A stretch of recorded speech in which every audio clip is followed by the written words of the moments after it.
Hey, we are glad you joined us because we have got a super crazy cool guest on the show today. She's the best. She has sold millions of records. She has had multiple number ones, top tens, top fives. She has won Female Vocalist of the Year. She's been nominated for every kind of award you can imagine. Some would say she's born to fly. Oh, that's a good segue. If you didn't figure it out by now, we're talking about Sara Evans, and she is on the show with us in seconds.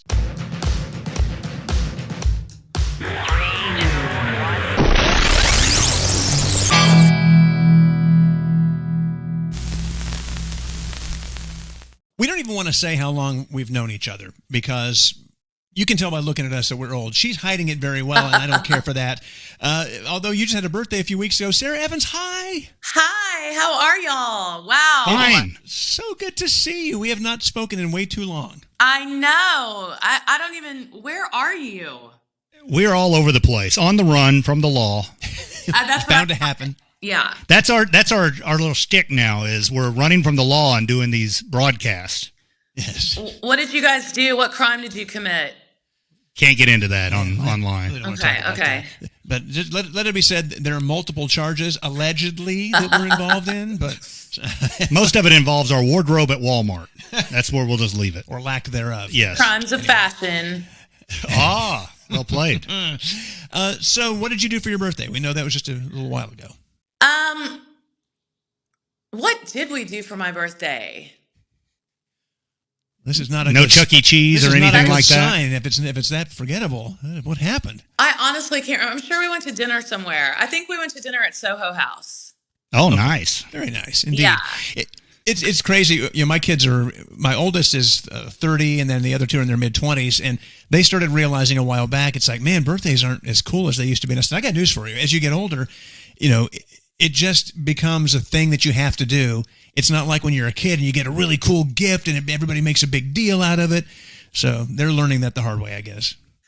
Yeah, well, we just, we travel so much and we're always on the go, like insanely busy that I really honestly can't remember what we did. It seems like it was so long ago. I know that I think we had a show the night before my birthday and my daughter Olivia sang happy birthday to me on stage, which was beautiful and very sweet. How proud are you? Are you excited that she's like getting in the business, that she's a singer, or are you nervous for her? I mean, what is there a mix of the two? Oh my gosh, I'm so excited. It starts actually with my son Avery. He's a guitar player and a writer and a producer and singer and an artist. And so right now he is on tour with Connor Smith, who's a new up and coming artist. And so Avery's on the road doing that, and then also doing his, own independent artisting. And then Olivia. So Olivia, I think she is now on her fourth year of touring with me and singing harmony. And I have this other girl named Jazz who sings with her, and they're just amazing together. And then Olivia is also doing her own artist still. And then Audrey is my baby, and she's 18. And she is more, what would you call it? She's just a superstar in all ways. She's got all the talent. She's a triple threat. I mean, I guess it's bound to happen when you have the talent in the family. I mean, that's going to get passed down. It's always exciting to see what they'll do or if they'll go that way or, Are you at? Yeah, and to answer your question, I'm so excited that I would think it would be weird if they weren't into music, because then, but as you know, they grew up on the road with me and they were, raised on a tour bus and raised in the music industry. So I think that's kind of the only world that they know and could even imagine themselves doing. But also they're just incredibly talented, and they got it from both sides because their dad's family is musical, and then my whole family is musical. So, and have you been able to give them not just wisdom from your amazing career, but like just from a female perspective, the boys club out there and how to guide around that and get around those situations and deal with that? Unfortunately, it's still out there. Yeah, I mean, if I knew how to deal with it can y'all still hear me? Mm-hmm. Yeah. Okay, I turned my ringer off. I'm on a group text and everybody's just texting right now like crazy. I swear. If I knew how to deal with it and overcome it, I would do that myself. Country radio does not play current music from almost any female, and it's so annoying when people say, "Oh, are you still doing music? Are you still making new music?" And I'm like, "Yeah, I mean, we do 80 shows a year. I'm about to go in the studio and make a new record, but I'm thankful that I have the fan base that is there already that we've built over the years, and they buy the music and they keep up with it, but it's very frustrating. So when it comes to Olivia doing music, I'm not sure that she's necessarily going to go into country because it's just too hard. I mean, they don't play females. Well, let me ask you a theory on that. I've had a couple of people in the radio industry tell me this, and my wife, and she's a songwriter, and she said that she thinks the problem might be that so many men are writing the songs for the females. The labels are going, here's the songs you're going to do, and it's like, you need to let the women write the songs for the women. It's not that. It's not? What do you think it is? No disrespect to your wife. No, I don't. As long as country music is, like, the country genre is making money and they're succeeding, they're going to keep doing it because that's all it's about is money. So, these writers that are writing the bro country songs, they have no choice. They have to. If they want to get cuts, they have to write songs about drinking and, partying, and they just simply, I mean, the fact that country radio did not play Casey Musgrave's album, Slow Burn, what's the name of the record? Oh, she's got so many of them. She's got so many good ones. I don't remember. No, the last one, the huge huge one. It's got Slow Burn on it, and I can never think of the name of the album. But anyway, that's one of the best records to come out in years. And so the fact that they wouldn't play that is just, I just don't know what the solution is. Somebody's going to have to say uncle and give, but all the labels are competing. So they're not going to stop doing it unless everybody collectively says, we're going to sign female artists and we're going to push them. And then country radio has to start playing female artists again, because where would we be without, like, the music of Patsy Cline and Loretta Lynn and Tammy Wynette? And, when I got signed, I was competing with so many amazing female artists, and it really was almost a half and half, where you would, but now you look at the top 50 and you'll see 3 women and the rest men. And it's just absolutely crazy.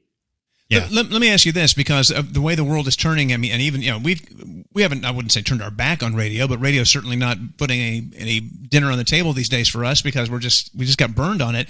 Do you think it's a good time to be an artist in this world? Because there are so many other ways to get your music out there now. I mean, yes, radio is still there, but it's dying off. It's like a newspaper. No, I think it's a horrible time to be a new artist, because they only look at your Instagram followers numbers and your TikTok numbers, and it's absolutely sad. And to me it's kind of just an example of the world in general.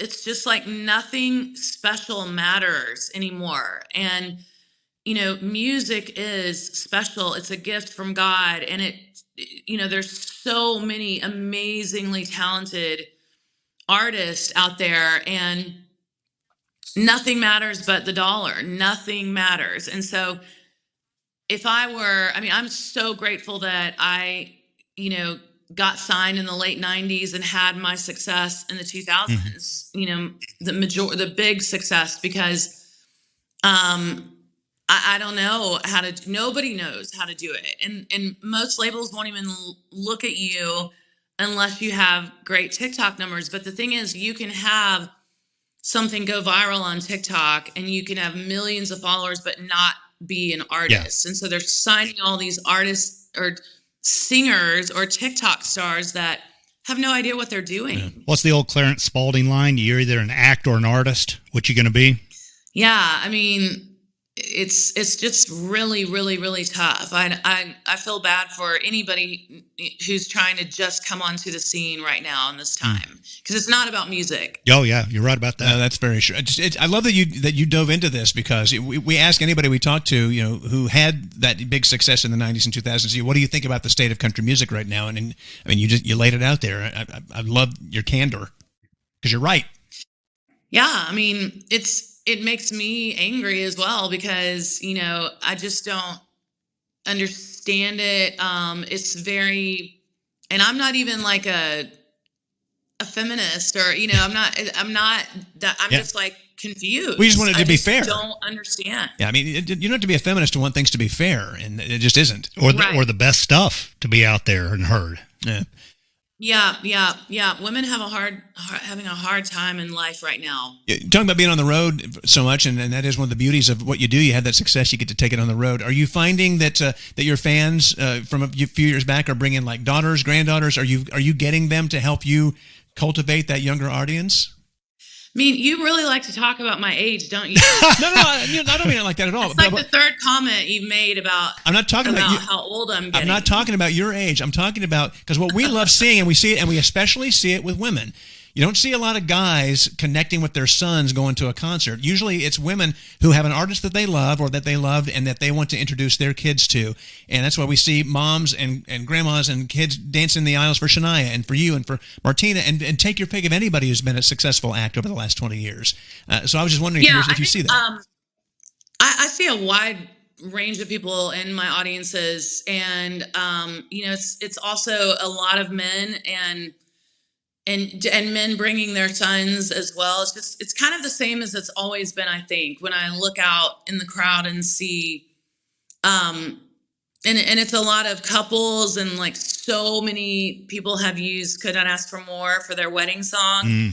So I get a lot of that. And then Stronger is just, I mean, still one of my favorite songs. Every night when we do Stronger, people just start bawling, and there's always like a friend who's like pointing at her friend, trying to tell me like my friend needs this song, or the song has helped her. So I do think it's a wide variety of people that are fans of my music.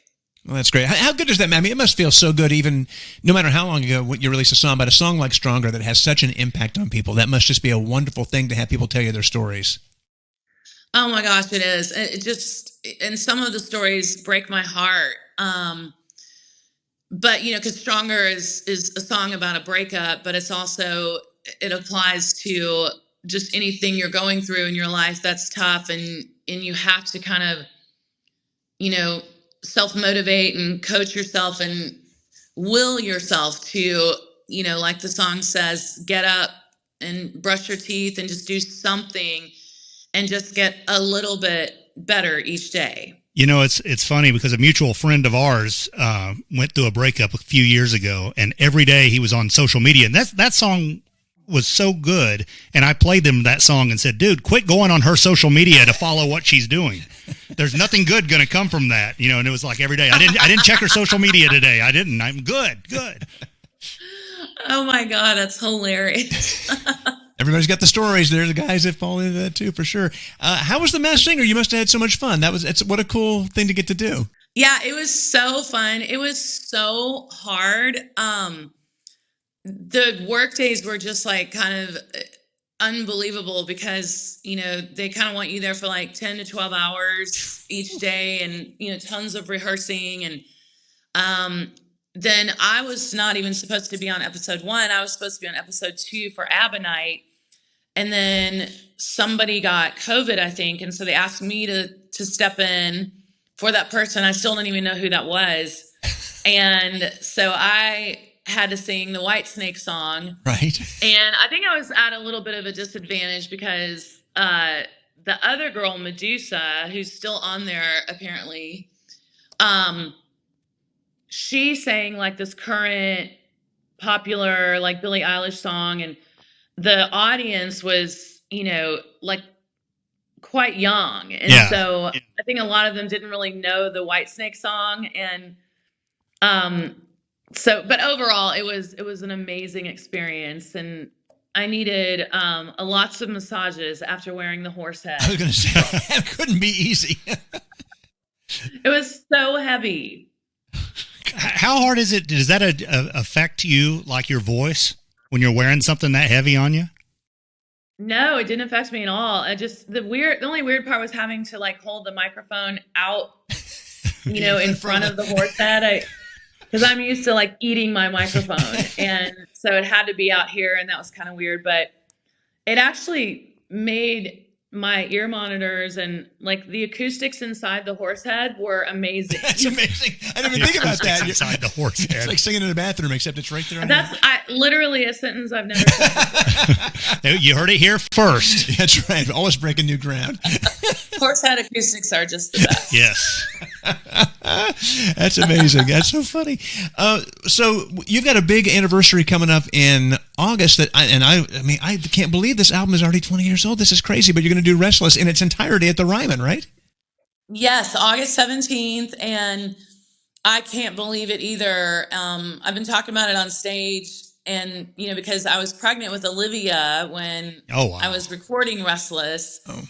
And it's the album that I think it's the album that brought us Suds in the Bucket and Perfect and Backseat of a Greyhound Bus, and it's probably my favorite album, and this actual song Restless is one of my favorite songs, maybe top 5 of all that I've ever recorded, and that is saying a lot because I'm really, really, really, really particular about the songs that I record, and I love them all. But yeah, that's going to be a really fun night. And we put the song Restless back in our live show. I know you're not really calling me for advice or ideas a lot or ever, but I just thought I'd throw in, if you're going to do that album in its entirety at the Ryman that night, right in the middle of it, you should throw in Brown Chicken, Brown Cow.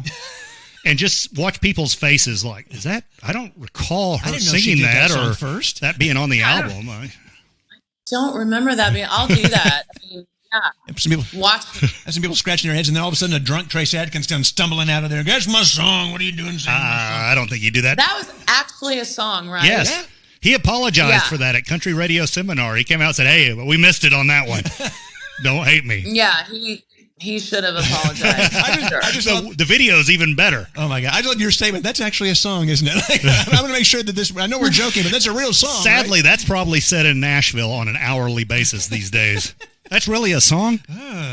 Honestly, it's crazy. I'm really excited about like some of the new guys like Morgan Wallen, and I feel like they're really singing some cool songs and with great lyrics and real lyrics, but there just aren't enough women on country radio. It's just so bizarre and unfair. Yeah. When we were still working at the radio station before we left last summer, Ingrid Andress I just thought she was brilliant, and I loved the music she was putting out, and it just didn't go anywhere. And I thought, man, if she's not...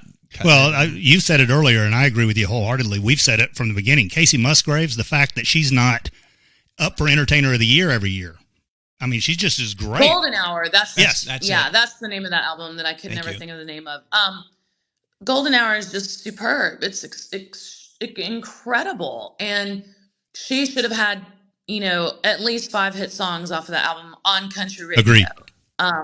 It just blows my mind. Yeah, the state of the country music world is not awesome right now. I mean, there's a lot of great talent out there, but until they can get it straightened out and get past the money signs, which I don't know how do you do that? I don't even know how you can. Yeah, I don't know. I don't have any. Yeah, It's. I think the fans also. It's been so long that it's been bro country.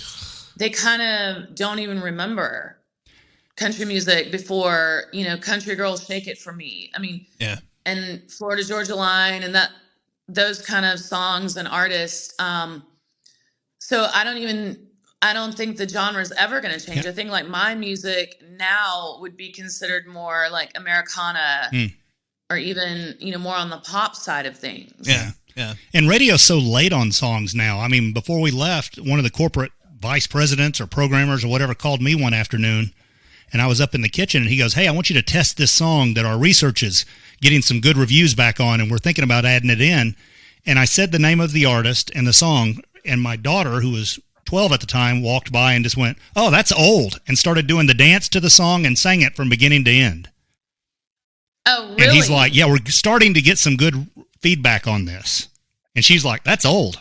Oh yeah, I mean it's so hard, and even when they were playing women, nobody even really hears your song until it's top 20, Right. and it's I write about it in my book. I wrote a memoir. It's called Born to Fly. That is what we call a smooth And- segue into a book plug, and it's fantastic. Everybody should buy it. Yes, She's a pro.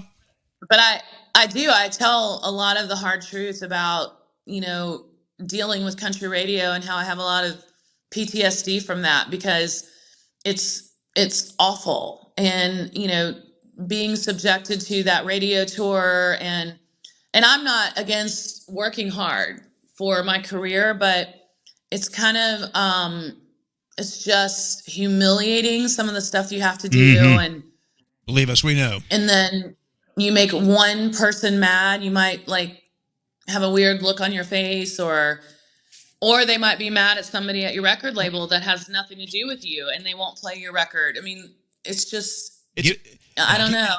It's kind of, like I said, it's a sad state, and I don't listen to country radio, to mainstream country radio, but I'm thankful for Sirius XM, and because they have so much more to offer, than 100%. Well, to your point about somebody could have got mad or whatever, we know a story. We won't say the program director's name and we won't say the artist's name, but the artist is an A-lister, big-time artist. But for years, we found out that he was never getting added at this radio station until the last minute. And they finally, a new ownership came in and went in and started investigating. He had asked this artist to play his wedding, and he said no. And so this PD would never add his record. Oh my God. You're going to have to tell me who that is when we hang up. Once everything's turned off, we can do that. It's just stuff like that. I mean, yeah, it's crazy. I'm incredibly claustrophobic, and I was in an elevator one time, and I said to the program director, I said, "I'm sorry, I'm going to look at my phone to distract me while we're on the elevator because I'm so claustrophobic." And I don't know that he heard me say that or if he was listening or whatever. And he was like, "I'll never play another Sarah Evans song again," because she was rude to me on the elevator. And it's just in our experience, and we've worked with some great people too, but the majority of those people in those positions are just little crybaby bitches, and they can't function if you don't kiss their ass all the time. They can't function if they don't have that power. I think the only time I've been mad at an artist and said I won't play their records anymore was we were trying to drink shots out of her BMI award glasses at a party at her house. And I was so angry when she took them away from us because she was worried we were going to break them. She thinks she is. I know. It was really so weird of me. I can't even believe I did that. Everyone should be allowed to take shots out of my BMI award. We certainly felt that way. Exactly. Again. Well, Sarah, I mean, this has been, this was way more interesting than, I expected it to be fun to catch up and talk about whatever, but I really love hitting kind of head on what you think are some of the problems in country music, because we love asking that question, and I love what you had to say about it. And if we can get some more people to think that way, maybe something can get going out there. I don't know what, but we got to fix it because it's broken. And we'll get a bunch of people to buy your book. It's very broken. Yeah, buy my book. And also, if you're feeling stressed about country radio, I have my own CBD line that just came out. Nice. And it's called Born to Fly, and you can go to saraevanscbd.com. Y'all, this stuff is incredible. Okay, I'm in. And I'm not trying to shamelessly plug, but it's like a roll-on, and then drops for under your tongue, and it's so amazing to take away anxiety or muscle pain. Love it. Yeah, because I'm on stage 3 or 4 nights a week in 6-inch heels doing almost 2-hour shows, and it kills my back. So Sarah Evans, Born to Fly. Love CBD. it. Where can we get that? Go to saraevanscbd.com. Bada bing, bada boom. Awesome. And if you haven't listened, great, it's a couple of years old now, but copy that, the record. That album needs to be heard as well. Such great music on there. Oh, thank you. Really so enjoyed much. that. I was loving the process of just going through the list before I even listened to it to see what you chose to do is crazy because it's all over the place and I love it. It's all over the place. Yeah. I'm so proud of that record. And we're actually going to go in the studio hopefully in April and start the new album. Awesome. Well, we want to hear all about it as soon as you can give us any scoop. Definitely. All right, awesome. It was so great to catch up, Sara. Thank you so much. Yeah, y'all too. It's so great to see you, even though I can't see you, but it's great to Yeah, talk to you get it. You get there you are. it. Take care.